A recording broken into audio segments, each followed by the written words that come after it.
ایک بڑا ہی وحشت ناک اور دردناک قسم کا واقعہ ہمارے پنجاب ہی سے میاں والی سے سامنے آیا ہے.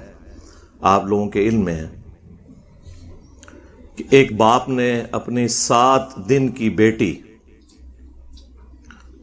اسے صرف اس وجہ سے قتل کر دیا کہ وہ پہلی اولاد کے طور پر بیٹا چاہتا تھا. میں نے اس کے اوپر کافی غور و تفکر کیا، FIR بھی منگوائی اس کی. پھر جو ہمارے سوشل میڈیا کے مختلف پلیٹ فارمز ہیں ان کے اوپر جو ویڈیوز ریئل ٹائم اپلوڈ ہوئی ہیں، ان کے قریبی رشتہ داروں کے انٹرویوز، وہ سارا کچھ دیکھنے کے بعد یہ چیز واقعی اسٹیبلش ہوئی کہ وجہ یہی تھی. مجھے تھا کہ کوئی اور وجہ نہ ہو کہ باپ نے اسے اپنی اولاد ماننے سے انکار کر دیا ہو. اس قسم کے واقعات بھی ہوتے ہیں نا. لیکن ظاہر ہے کہ اگر اس نوعیت کی چیز ہوتی تو وہ اپنی بیوی کو بھی مارتا، لیکن اسے نہیں اس نے مارا. اور میاں بیوی بڑی اچھی زندگی گزار رہے تھے، اس کے باوجود انہوں نے یعنی اس قسم کے حادثے کا سامنا انہیں کرنا پڑا اس باپ کی سفاکیت کی وجہ سے. اور افسوس کا مقام یہ ہے کہ ہمارے مین میڈیا نے اس خبر کو کور ہی نہیں کیا. یہ سب کچھ سوشل میڈیا کے اوپر چل رہا ہے. اب تو خیر وہ بھی پکڑا گیا، اس کا باپ جو چھپا ہوا تھا. یعنی کتنے فخر کے ساتھ اس قسم کی حرکات کرتے ہیں اور پھر جا کے چھپ جاتے ہیں. بھی فخریہ پھر سامنے آؤ اگر تم نے کوئی نیکی کا کام کیا اپنے زوم میں. ہمارے لیے تو دکھ کی بات یہ ہے کہ یہ ایک مسلمانوں کے ملک کے اندر، ایک مسلمان گھرانے کے اندر، ایک مسلمان کے ہاتھوں یہ جرم ہوا ہے. ہمارا جو فخر ہے پوری دنیا کے اندر کہ عورتوں کے جو رائٹس ہیں، وومنز رائٹس، سب سے پہلے اسلام نے آ کے اسٹیبلش کیے ہیں. قرآن حکیم میں اللہ تعالیٰ نے عورتوں کے لیے وراثت میں حصہ رکھ دیا. سورۃ النساء پوری ایک سورت ہے جو صرف اس طبقے کو ایڈریس کرتی ہے جن کے حقوق کی پامالی صدیوں سے جاری تھی. یعنی عورتوں کے حقوق، بچوں کے حقوق، غلاموں کے حقوق، یہ ساری چیزیں سورۃ النساء، اس کا نام ہی النساء عربی میں عورت کو کہتے ہیں، عورتیں.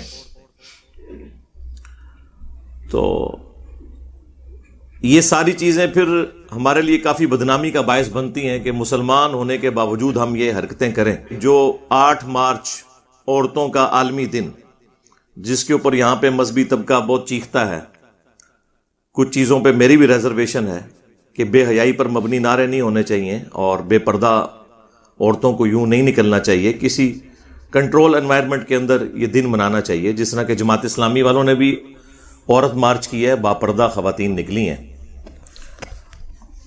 جب اس دن اس قسم کی خبر سامنے آئے تو پھر ہم لوگ کس منہ سے پاکستان میں عورت مارچ کو کنڈیم کر سکتے ہیں، جبکہ چھوٹی بچیوں کے ساتھ وہ سلوک ہو رہا ہو جو مشرکین عرب کیا کرتے تھے زمانے جاہلیت کے اندر.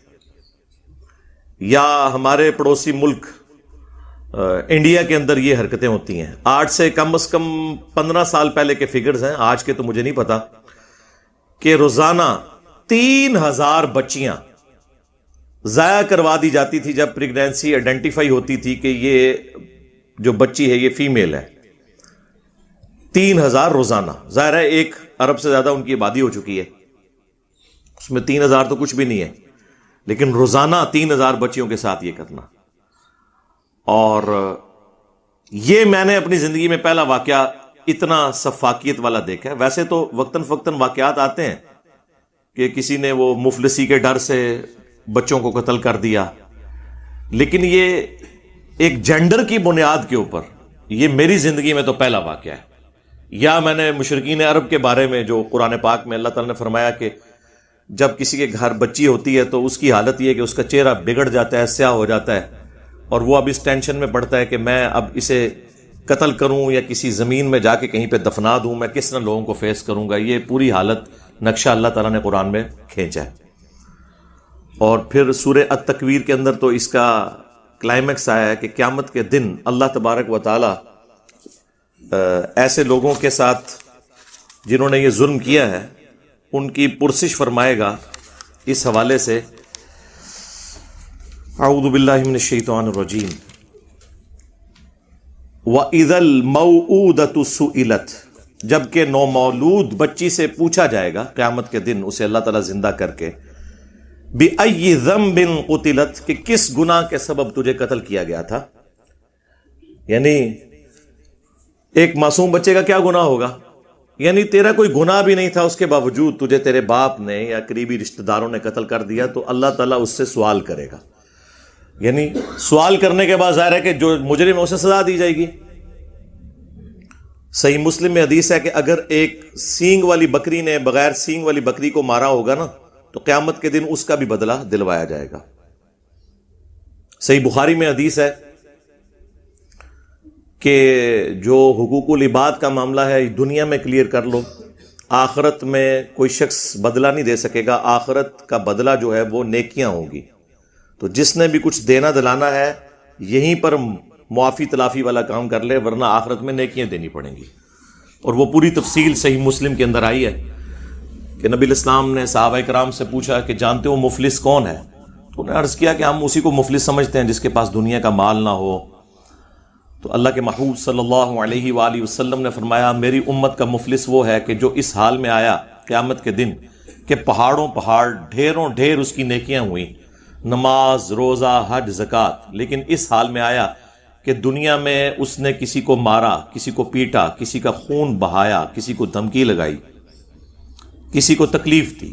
یہ سارے جو حقوق العباد کے معاملات ہیں وہ گنوائے، اور وہ قیامت والے دن اللہ کے حضور حاضر ہو کر عرض کریں گے کہ یا اللہ ہمیں بدلہ دلا.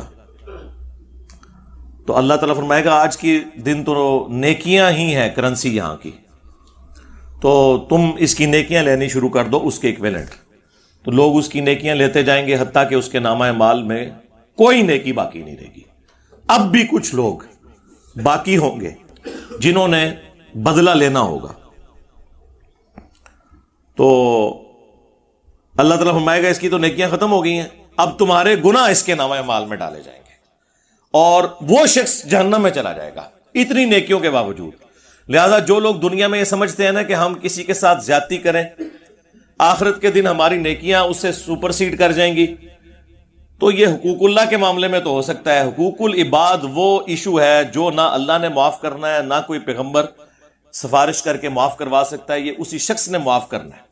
اسی لیے سورۃ النساء میں ہے کہ جو لوگ یتیموں کا مال نہ حق ہڑپ کر رہے ہیں نا، یہ اپنے پیٹوں میں جہنم کی آگ بھر رہے ہیں.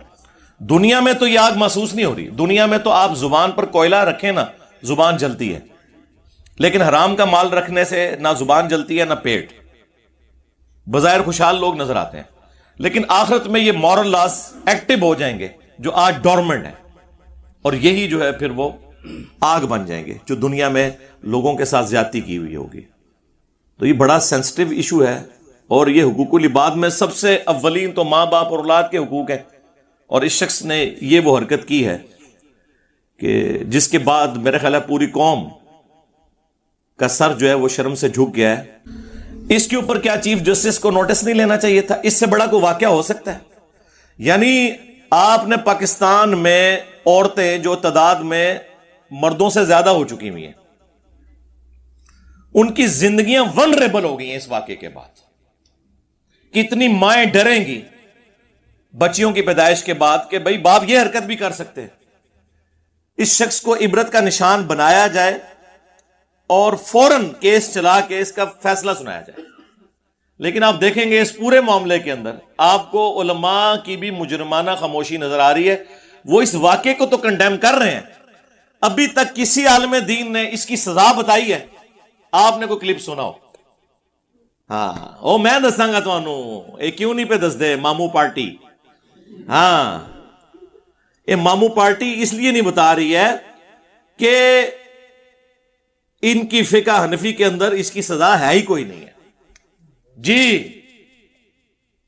اس لیے نہیں یہ بتا رہے. 3 کمزور ترین روایتیں جامعہ ترمذی میں، ایک پورا چیپٹر ہے کہ اگر کوئی باپ اپنے بچے کو قتل کر دیتا ہے اس کانٹیکسٹ میں. 3 روایتیں امام ترمذی نے ایمانداری کے ساتھ لکھی، ہر روایت کے اوپر جرح کی انہوں نے کہ یہ اس وجہ سے ضعیف ہے، یہ اس وجہ سے ضعیف ہے، یہ اس وجہ سے ضعیف ہے.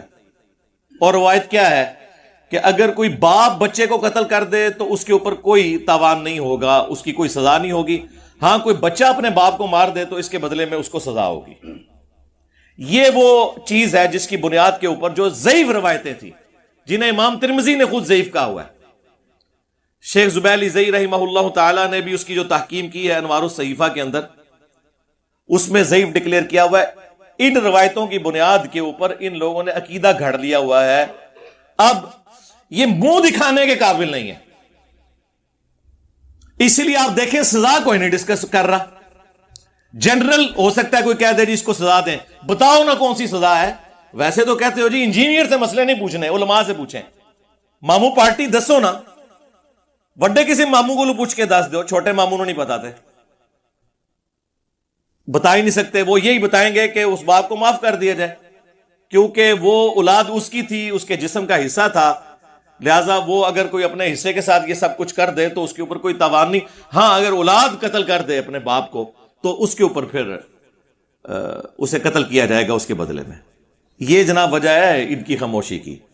یہ ہے جناب وہ جو کہتے ہیں یہ ہمارا فخر ہے جی 3 بر اعظموں میں ہماری فقہ پھیلی ہوئی تھی. اور میں نے یہ آپ کو ایک مسئلہ بتایا، دوسرا بھی سن لیں. ان کے نزدیک یہ آج کل بھی، میں کل بھی خبریں سن رہا تھا، سوشل میڈیا پہ زیادہ خبریں اس طرح کی آتی ہیں، کوئی ایک مرد کے بارے میں کہ وہ مردہ عورتوں کے ساتھ منہ کالا کرتا ہے قبریں کھود کے.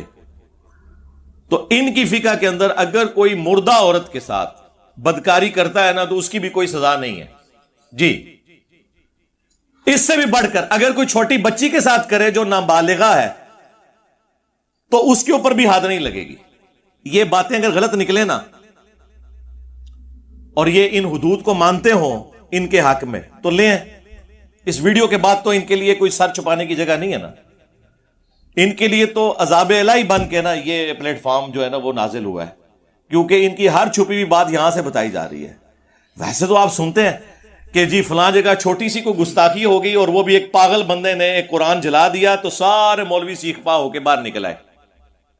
ٹھیک ہے، یہاں بچی قتل ہو گئی ہے، کسی نے بیان دیا ہے کہ اس کی سزا کیا ہو؟ وہ اس لیے نہیں دے رہے ہیں کہ یہ اس قابل ہی نہیں ہے کہ اس کی سزا بتا سکے. ان کے ہاں تو اس کی سزا ہی کوئی نہیں ہے، کیونکہ یہ قرآن اور احادیث کے تو ماننے والے نہیں ہیں، یہ تو اپنے بابوں اور بزرگوں کے لکھے ہوئے فتووں کے پیچھے چل رہے ہیں. چلیں اس ویڈیو کے بعد بتا دیں کہ یہ فقہ انفی کی فلاں کتاب ہے، اس میں یہ سزا لکھی ہوئی ہے، انجینئر ہم نے تمہیں جھوٹا ثابت کر دیا، تم نے ہم پہ بہتان باندھا. اس کے بعد تو ہو سکتا ہے نا، لیکن وہ مفتبی قول ہونا چاہیے. ہاں یہ بھی ان کے بھاگنے کے راستے ہوتے ہیں کہ ایک بات کے اوپر نا 180 ڈگری سٹیٹمنٹس دے دو. جب کوئی یہ پارٹی پوچھے اس کو وہ دکھا دو، جب وہ پارٹی پوچھے اس کو وہ دکھا دو. مفتبی قول چاہیے جس کے اوپر فتویٰ ہو. ٹائم قیامت تک جے، قیامت تک ٹائم جے کڈو. یہ وجہ اس لیے خاموش ہوئے میں یہ ایشو کو ایڈریس ہی نہیں کر رہا. وہ بچیوں کے فضائل سنا رہا ہے، کوئی جو ہے یہ بتا رہا ہے کہ جی یہ تو مشرکین عرب کا جرم تھا، ان اگے بھی ٹورو نا جو کڈنا کہ جے نکالو نا اس میں سے سزا. ٹھیک ہے وہ ساری چیزیں اپنی جگہ، لیکن سزا بھی تو بتائیں، کس منہ سے بتائیں. میں اکثر کہتا ہوں نا کہ یہ فرقوں کے جو ماننے والے ایسی روحانی اولادیں ہیں اپنے بزرگوں کی کہ جنہیں اپنے بزرگوں کے کرتوتوں کی وجہ سے منہ چھپانے پڑتے ہیں. ویسے تو یہ ہوتا ہے کہ جو ماں باپ ہے نا وہ اپنی بری اولاد کی وجہ سے منہ چھپاتی پھرتی ہے کہ یہ کیسی اولاد ہماری نکل آئی، ہم تو بڑے شریف تھے. اور یہ فرقوں کے ماننے والے یہ وہ بدبخت قوم ہے جو اپنے بزرگوں کے کیے ہوئے گناہوں کی وجہ سے منہ چھپاتی پھر رہی ہے، اور اتنی جرت نہیں ہے کہ یہ کہہ دیں کہ ان سے مس ہینڈل ہوا ہے مسئلہ. ویسے تو آپ کو قرآن پاک میں ساری آیات نہیں پتا کیا. سورۃ المائدہ میں اللہ تعالیٰ نے فرمایا جس نے ایک جان کو بھی نہ حق قتل کیا گویا پوری انسانیت کا قتل کیا،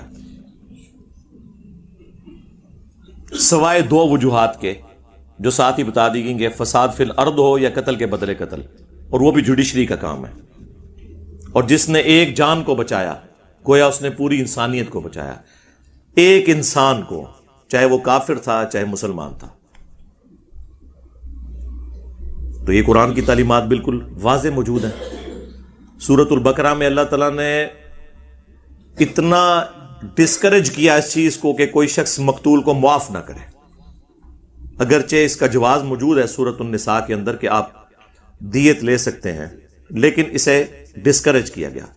وَلَكُمْ فِي الْقِصَاصِ حَيَاةٌ يَا أُولِي الْأَلْبَابِ، قتل کے بدلے قتل کرنے میں پوری انسانیت کی زندگی چھپی ہے اے عقل مندو، تاکہ تم ڈر سکو۔ سورۃ البقرہ۔ سورۃ المائدہ میں یہاں تک آیا کہ قتل کے بدلے قتل، جان کے بدلے جان، آنکھ کے بدلے آنکھ، کان کے بدلے کان، ناک کے بدلے ناک، دانت کے بدلے دانت، اور ہر زخم کے بدلے اس لیول کا زخم۔ اب اس خبیث نے 5 گولیاں ایک چھوٹی سی بچی کو ماری ہیں، دیکھیں اندازہ کریں، اور اس کی ماں کے سامنے، اس کی ماں کو ابھی تک ہوش نہیں آ رہی ہے، وہ اسے دوائی دے کے سلا دیتے ہیں۔ اب مجھے بتائیں یہ واقعہ اس دنیا میں تو نہیں کوئی ماں بلا سکتی کہ جس کے سامنے اس کی بچی کے ساتھ اسی بچی کا باپ یہ حرکت کر دے۔ اس سے کوئی ورسٹ کیس ہو سکتا ہے؟ مجھے بتائیں، کسی کے بچے کو قتل کرنے کا اس سے ورسٹ کیس کوئی ہو سکتا ہے کہ رشتہ داروں کی موجودگی میں دودھ پیتی بچی کو اسی حالت میں چھینا جائے؟ وہ دودھ پلا رہی تھی اپنی بچی کو، اسی حالت میں چھین کر زمین پہ پٹکا جائے، اور وہ پٹکنے والا اس کا باپ ہو، دشمن نہیں کوئی، اور پھر اسے وہ 5 گولیاں مارے۔ اس سے ورسٹ کیس کوئی قتل کا ہو نہیں سکتا۔ مجھے بتائیں اگر یہ فساد فی الارض نہیں ہے تو اور کیا ہے؟ اور فساد فی الارض کی سزا سورۃ المائدہ میں آئی ہے کہ ایسے لوگوں کے مخالف سمت کے ہاتھ اور پاؤں کاٹے جائیں، سولی لٹکایا جائے، یا اگر چھوٹے لیول کا جرم ہے تو ملک بدر کیا جائے۔ یہ فساد فی الارض کی سزا ہے۔ اس سے بڑا فساد فی الارض کیا ہوگا کہ آپ نے دنیا میں کروڑوں بچیوں کو ونریبل کر دیا ہے۔ اس طرح کی حرکتوں کی وجہ سے آندہ تو کوئی ماں اپنے خامند کے اوپر اعتماد نہیں کرے گی کہ وہ اپنی بچی کو اس کے ساتھ روانہ کر دے، کہ ہو سکتا ہے وہ غصے میں آ کے اسے کہیں پہ ماری دے۔ شک تو بیٹھ گیا نا۔ اس کو منطقی انجام تک اگر نہ پہنچایا گیا، اور میں یہ آپ کو پہلے بتا دوں، اگر یہ فقہ حنفی کے چکر میں پڑ گئے تو اس کو سزا کوئی نہیں ہونی، یہ میں آپ کو بتا دوں۔ جی ہاں، علماء جا کے وہاں پہ باقاعدہ فقہ حنفی کے فتوے پیش کریں گے کہ جی باپ ہے نا، مالک ہے، مار دیا۔ ان ظالموں سے پوچھیں، وہ جامع ترمذی کی حدیث نہیں تمہیں آتی ہے؟ یہ ترمذی کی جعلی روایت پیش کر رہے ہو، جس کے اوپر امام ترمذی نے 3 روایتوں کے اوپر جرح کی ہے کہ روایتیں ٹھیک نہیں ہیں، اور جو حدیث صحیح سند سے جامع ترمذی میں ہی موجود ہے کہ قاتل اپنے مقتول کا وارث نہیں ہو سکتا۔ جنرل سٹیٹمنٹ ہے کہ اگر کوئی شخص کسی کو قتل کر دے نا، اس کی دولت کا وہ وارث نہیں بن سکتا۔ یعنی اگر کسی باپ نے اپنے بیٹے کو قتل کیا تو بیٹے کی دولت باپ کو نہیں ملے گی جو 1/6 حصہ ملنا ہے، یا بیٹے نے اپنے باپ کو قتل کر دیا تو بیٹے کو جو اس مال میں سے وراثت ملنی تھی سورۃ النساء کے اندر جو تفصیلات آئی ہیں وہ نہیں ملے گی۔ اگرچہ رشتہ قائم ہے، رشتہ نہیں ختم ہوا، خونی رشتہ تو کوئی نہیں ختم کر سکتا، لیکن دولت سے محروم۔ تو میرے بھائی ویسے تو یہ بڑا کہتے ہیں جی قیاس، اجتہاد، جی مجتہد وہ ہوتا ہے جس کے اندر بڑی کمپیٹنسی ہوتی ہے، وہ ساری حدیثیں اکٹھی کرتا ہے پھر ایک رزلٹ کٹتا ہے۔ اے رزلٹ کٹے مامو پارٹی، یہ حدیث نہیں تھی کہ قاتل اپنے مقتول کا وارث نہیں ہوگا۔ اگر قاتل اپنے مقتول کی دولت کا وارث نہیں ہے تو قاتل اپنے بچے کو یا بچی کو قتل کر دے تو اس کے بدلے میں وہ کیسے ایکسکیپ روٹ لے سکتا ہے کہ مجھے چھوڑ دیا جائے کہ میں اس کا باپ ہوں؟ ہے نا جی، لاجیکلی ہے نا۔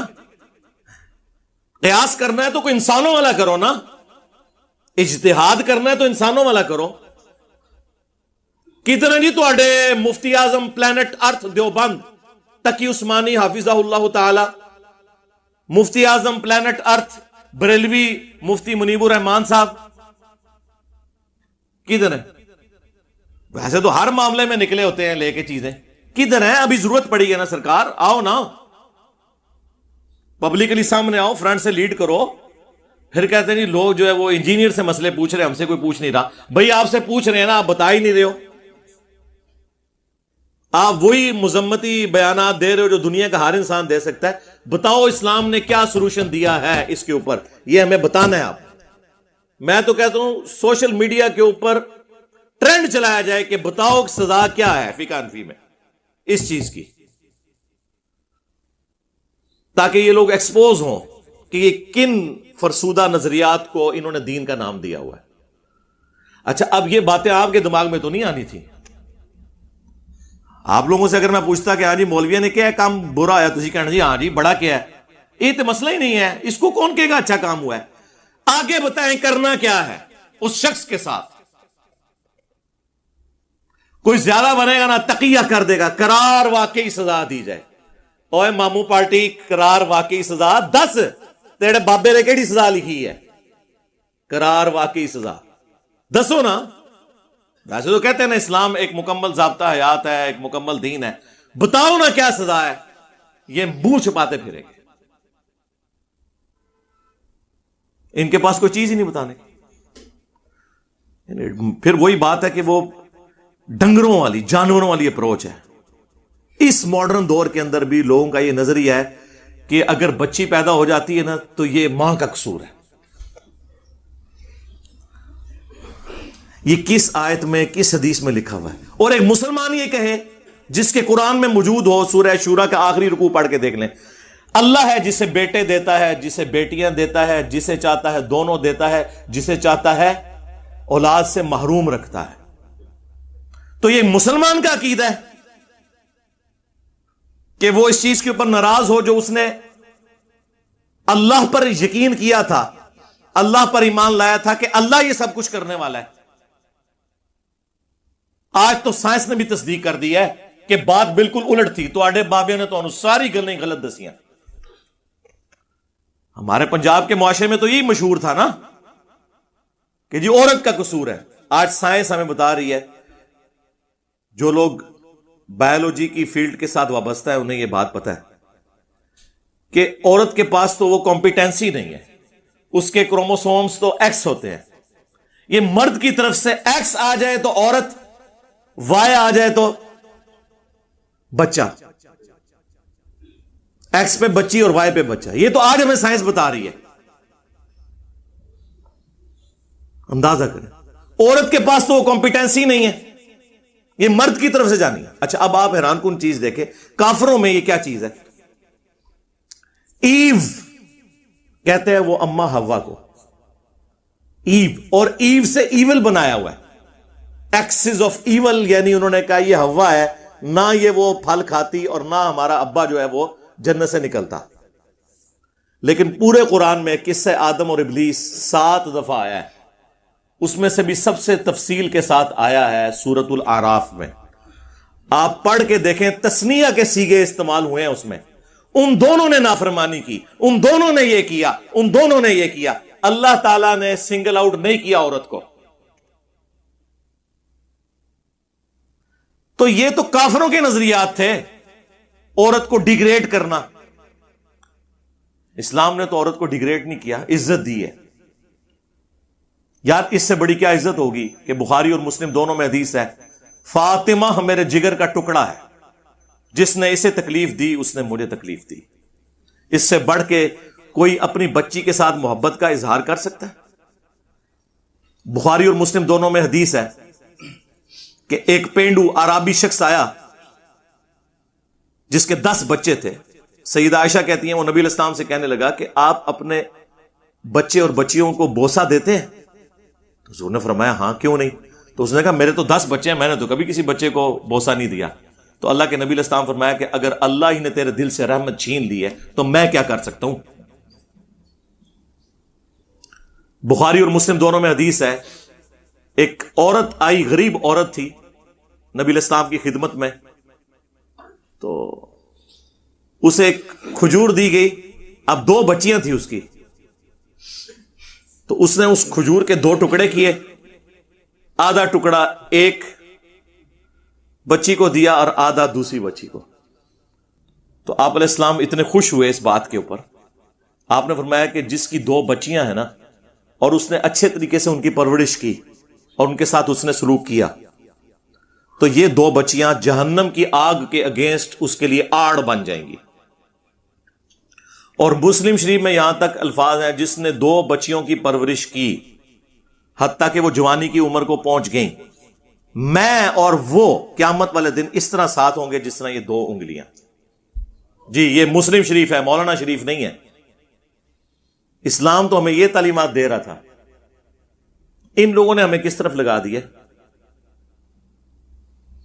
اس طرح کا ایک جینڈر کی بنیاد کے اوپر قتل کرنا، یہ تو زمانے جاہلیت کی رسومات تھیں جو آج مسلمانوں میں. پھر اب مجھے بتائیں ہم کس منہ کے ساتھ عورت مارچ کو روکیں گے ان کے، یا اسے کوئی ڈائریکشن دیں گے؟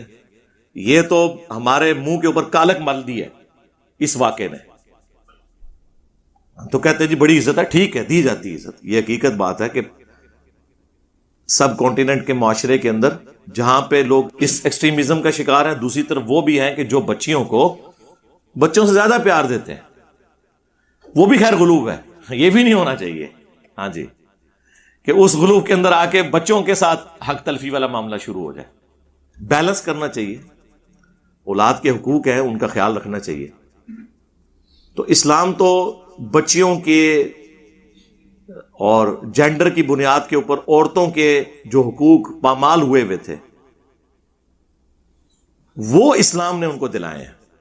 اور آج مسلمان اس قسم کے واقعات کے ساتھ پوری دنیا کے اندر اپنا منہ ہی چھپاتے پھریں گے، جبکہ ہماری حکومت، ہماری جوڈیشری بھی اس کو اس طرح ایکٹیولی مجھے تو نہیں نظر آیا.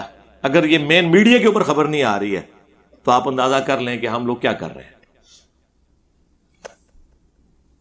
اس پلیٹ فارم سے میں اس قسم کی چیزوں کو کرنٹ افیئر کے طور پہ اس لیے اٹھاتا ہوں کہ تاکہ آپ لوگوں کے دماغ کھولے جائیں کہ خدا کے لیے اس وکھرے جہاں سے باہر نکلیں، ہم تھوڑا کوئی علم کے ساتھ اپنے معاملات کو لے کے چلیں.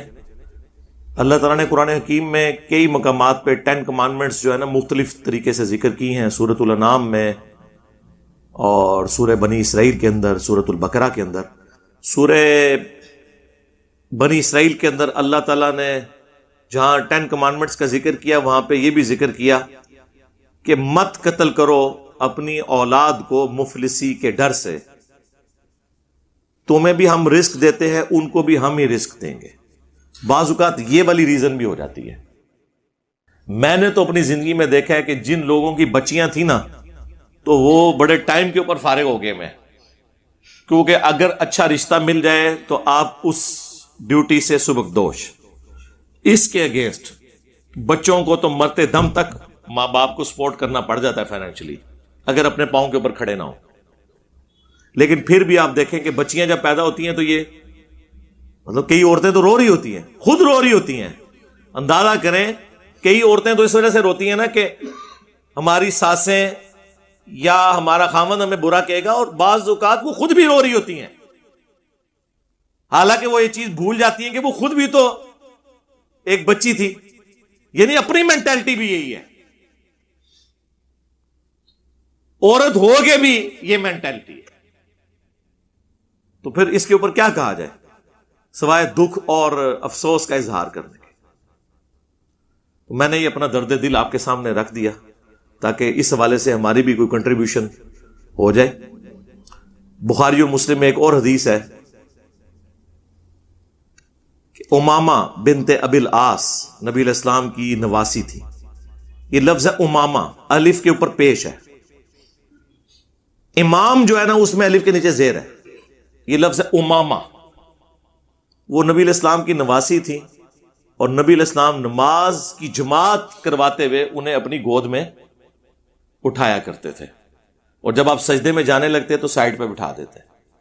یہ پیار اور محبت کا عالم تھا ایک بچی کے ساتھ. یہ حدیث بخاری میں بھی موجود ہے، مسلم میں بھی موجود ہے.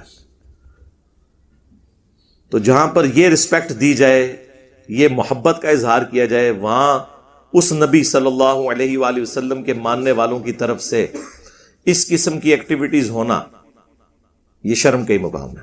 بیٹے کی خواہش رکھنا کوئی بری چیز نہیں ہے، اس میں بھی ایگزیجریشن نہ کوئی کرے. حضرت زکریا علیہ السلام نے اللہ تعالیٰ سے بیٹا مانگ کے لیا تھا، اس لیے نہیں کہ میرا کاروبار سنبھالے گا، ہاں، یا بڑھاپے میں میرا سہارا بنے گا، نہیں، بلکہ اس لیے کہ یہ جو دعوت توحید کا کام ہے، جو خانقاہ سلیمانی میں بیٹھ کے، یعنی ٹیمپل آف سلیمان یروشلم میں، بیت المقدس میں، یہ توحید کی جو دعوت لے کر چل رہا ہوں، یہ میرے بعد وہ لے کر چلے۔ ظاہر ہے مرد ہی ڈومیننٹ ہوتا ہے، اسی لیے پیغمبر سارے اللہ تعالیٰ نے مردوں میں بنایا ہے۔ عورتوں کے ساتھ کئی کمزوریاں جڑی ہوئی ہیں جس کی وجہ سے وہ ان چیزوں کو نہیں اس طرح لے کے چل سکتی۔ تو بیٹے کی خواہش کرنا کوئی بری چیز نہیں ہے، اس کے لیے دعا آئی ہے سورہ آل عمران کے اندر، حضرت زکریا علیہ السلام نے دعا کی، سورہ مریم کے اندر اللہ تعالیٰ نے قبول کی۔ لیکن سورہ آل عمران میں ہی دیکھیں کہ حضرت عیسیٰ علیہ السلام کی جو نانی تھی، عمران کی بیوی، جن کے نام پر سورہ آل عمران ہے، سورہ آل عمران میں آتا ہے انہوں نے دعا کی کہ اے اللہ مجھے تو اولاد دے تو میں اسے ٹیمپل آف سلیمان، ہیکل سلیمانی کی خدمت کے لیے وقف کر دوں گی، یعنی اللہ کی خانقاہ کے لیے، یہ کسی دربار پہ نہیں، مزار پہ نہیں، سرکار اللہ کی خانقاہ بیت المقدس۔ تو ان کے گھر بیٹی پیدا ہوگی سیدہ مریم، تو انہوں نے بھی دکھ کا اظہار کیا کہ اس لیے نہیں کہ یہ بیٹی کیوں ہوئی ہے، اس لیے کہ مجھے تو بیٹا چاہیے تھا جو ہیکل سلیمانی کی خدمت کر سکتا۔ اب ظاہر ہے کہ بیٹی تو اس طریقے سے نہیں پبلکلی کر سکتی، تو اللہ تعالیٰ نے فرمایا کہ کوئی بیٹا بھی اس بیٹی جیسا نہیں ہوگا جو ہم نے تجھے بیٹی دی ہے۔ کیوں؟ اس بیٹی کو اور اس سے پیدا ہونے والے بیٹے عیسیٰ ابن مریم کو ہم جہان والوں کے لیے نشانی بنانے لگے۔ تو بعض اوقات انسان کسی چیز کے بارے میں سوچ رہا ہوتا ہے کہ میرے لیے برا ہوا ہے، مستقبل یہ ڈیسائیڈ کرتا ہے کہ وہ آپ کے حق میں بہتر تھا۔ جو سورۃ البقرہ میں ہے نا کہ بعض اوقات کسی چیز میں تم خیر محسوس کر رہے ہوتے ہو، اس میں شر چھپا ہوتا ہے تمہارے لیے، بعض اوقات کسی چیز میں شر سمجھ رہے ہوتے ہو، اس میں خیر چھپا ہوتا ہے، اللہ جانتا ہے، تم نہیں جانتے۔ وہ واصف علی واصف صاحب کہتے ہیں کہ میں ایک دفعہ داتا دربار پہ بیٹھا ہوا تھا علی بن عثمان حجویری کے مزار کے اوپر، تو میں نے ایک شخص کو دیکھا، وہ دعا کر رہا تھا اللہ سے، داتا صاحب سے نہیں، اللہ سے ہی دعا کر رہا تھا۔ داتا صاحب سو کالڈ، تو وہ کہہ رہا تھا اللہ جو 25 سال پہلے میں نے تجھ سے دعا مانگی تھی نا وہ واپس لے لے۔ تو کہتے ہیں فارغ ہو کے میں نے اس سے پوچھا کہ یہ کیا مطلب تم اونچی آواز میں یہ دعا کر رہے ہو؟ انہوں نے کہا جی 25 سال پہلے میں نے رو پیٹ کے اللہ تعالیٰ سے دعائیں مانگ مانگ کے ایک بیٹا لیا تھا، لیکن وہ برے کاموں میں پڑ گیا، گھر کا سامان بھی اس نے بیچ دیا جس میں چرسی پاؤڈری ہوتے ہیں، تو بیٹیاں میری بڑی اچھی نکلی ہیں، اب میں اللہ سے کہہ رہا ہوں کہ یہ واپس ہی لے لے۔ تو اللہ کے اوپر توکل کرنا چاہیے، دعا مانگیں لیکن اس کے بعد توکل اللہ پر۔ صحیح مسلم میں کتاب القدر چیپٹر آف ڈیسٹنی بڑی تفصیل کے ساتھ ہے، بخاری میں بھی ہے، لیکن مسلم شریف میں کتاب القدر تقدیر کے چیپٹر کی آخری حدیث ہے کہ اے ابو ہریرہ، جو چیز تمہیں نفع پہنچائے اس کے لیے پوری کوشش کرو، کاہلی نہ کرنا، سستی نہ کرنا، اور اللہ سے مدد طلب کرنا، وَاسْتَعِن بِاللَّهِ، لیکن اس کے باوجود اگر رزلٹ تمہارے خلاف آئے تو یہ نہ کہنا کہ میں یہ کر لیتا تو یہ ہو جاتا، وہ کر لیتا تو وہ ہو جاتا، یہ اگر مگر شیطان کا دروازہ کھول دیتے ہیں۔ یعنی آپ اسٹریٹجی کو ریوزٹ کر سکتے ہیں لیکن لکیر نہیں پیٹ سکتے، جو مولا علی کا قول ہے کہ میں نے اپنے ارادوں کے ٹوٹنے سے اللہ کو پہچانا ہے، کہ میں مکمل ارادہ کرتا ہوں، کوشش کرتا ہوں، اس کے باوجود رزلٹ کچھ اور نکل آتا ہے، تو اس کا مطلب ہے جو اللہ کی مرضی۔ تو تم نے یہی کہنا ہے کہ جو اللہ کی مرضی، یہ اگر مگر شیطان کا دروازہ کھول دیتا ہے۔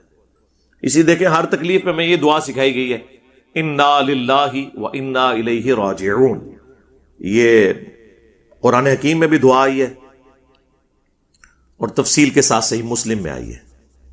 ہم بھی اللہ ہی کی طرف سے آئے ہیں، ہمیں بھی لوٹ کر اللہ کی طرف جانا ہے۔ تو یہ جو تکلیف آئی ہے یہ بھی تو اللہ نے بھیجی ہے، جب ہم نہیں مر کے اللہ کے پاس چلے جانا ہے تو تکلیف تو ختم ہو ہی جائے گی نا۔ جب انسان خود ختم ہو جائے تب تو تکلیف ختم ہی ہو جاتی ہے نا، یہ اس کا مطلب ہے۔ ام سلمہ کہتی ہیں کہ جب ابو سلمہ میرے خاوند فوت ہوئے تو میں نے اللہ کے نبی علیہ السلام سے یہ دعا سنی ہوئی تھی. صحیح مسلم کی حدیث ہے کہ جو کوئی شخص مصیبت میں یہ دعا مانگ لے، انا للہ و انا الیہ راجعون، اور آگے الفاظ ہیں مسلم شریف میں، اللہم اجرنی فی مصیبتی واخلف لی خیرا منہا. اللہم اجرنی، میم کے اوپر زبر ہے اور جھٹکے سے پڑھنا ہے، کیونکہ وہ مشکات شریف میں غلطی سے نا اللہم اجرنی لکھا گیا ادھر، یہ ہے اللہم اجرنی فی مصیبتی، اے اللہ اس مصیبت میں مجھے اجر دے، وَأَخْلِفْ لِي خَيْرًا مِّنْهَا، اور میرے لیے اس سے بہتر نعم البدل اس معاملے میں کر دے. تو جو کوئی یہ دعا مصیبت کے وقت پڑھ لے تو اللہ تعالیٰ اس کے لیے اس سے بہتر نعم البدل کر دے گا. اور کہتی ہیں دعا تو میں نے مانگ لی، لیکن میں دل میں سوچتی تھی کہ میرے خامن جیسا تو کسی کا خامن ہو ہی نہیں سکتا، اتنا وہ اچھا خامن تھا. نبی کے ساتھیوں میں مجھے کوئی ابو سلمہ کے ساتھ کا نظر نہیں آتا، تو مجھے اللہ تعالیٰ کہاں سے ایسا خامن دے گا. کہتی ہیں کہ جب میرے عدت پوری ہوئی تو اللہ کے نبی علیہ السلام نے پیغام نکاح بھیج دیا، اور وہ ہماری ماں بن گئی ام المؤمنین. اور یہ ام سلمہ وہ ام المؤمنین ہے جو امہات المؤمنین میں سب سے اینڈ پہ فوت ہوئی ہیں 64 ہجری میں. واقعہ کربلا کے بھی 3 سال کے بعد یہ فوت ہوئی ہے 64 ہجری کے اندر. تو اس طرح اللہ تعالیٰ نعم البدل دیتا ہے. لہذا اگر آپ کو زیادہ کوئی غصہ آتا ہے نا بچی پیدا ہونے کے اوپر، تو آپ یہ پڑھ لیں انا للہ و انا الیہ راجعون، اللہم اجرنی فی مصیبتی واخلف لی خیرا منہا. اور یہ بھی بات میں ایک اینٹی وینم کے طور پر، پھکی کے طور پر، الزامی جواب کے طور پہ کر رہا ہوں. ویسے تو اللہ کا شکر ادا کرنا چاہیے. الحمدللہ میری بھی 2 بیٹیاں ہیں. مجھ سے جب بھی کسی نے پوچھا آپ کے کتنے بچے ہیں تو میں نے ہمیشہ کہا 2 بیٹیاں اور 2 بیٹے. کبھی میں نے بیٹوں کا ذکر پہلے نہیں کیا. میرے نبی کی 4 بیٹیاں الحمدللہ. تو یہ تو ہمارا فخر ہے کہ اسلام نے عورتوں کو عزت دی ہے. تو اس قسم کے واقعات کے اوپر فوراً سے پہلے جو ہے ہمارے بڑوں کو جو صاحب اختیار ہیں انہیں نوٹس لینے کی ضرورت ہے. صلو علی محمد وآل محمد، اللہم صلی علی محمد وعلی آل محمد واصحاب محمد اجمعین الی یوم الدین.